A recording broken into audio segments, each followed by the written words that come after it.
Kyle back here as my friend Tom Pitz and I are touring Monticello, Thomas Jefferson's home, on January 26, 2018. We finished our house tour. We've walked down Mulberry Row where all the artisans and craftsmen were housed and doing their various jobs to support the plantation, the 5,000-acre plantation. And right now we're observing the very large family plot of Monticello. Now if I take a swing backwards, you can see the obelisk where Jefferson is buried.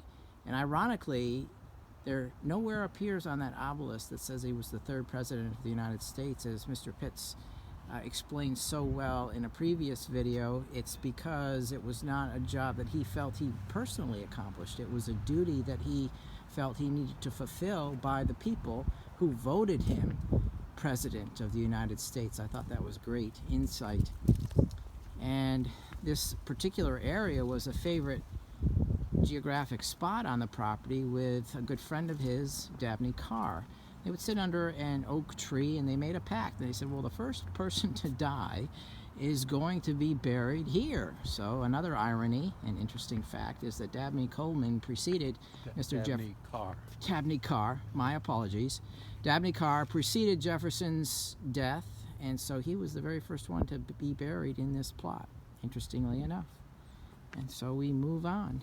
January 26, 2018.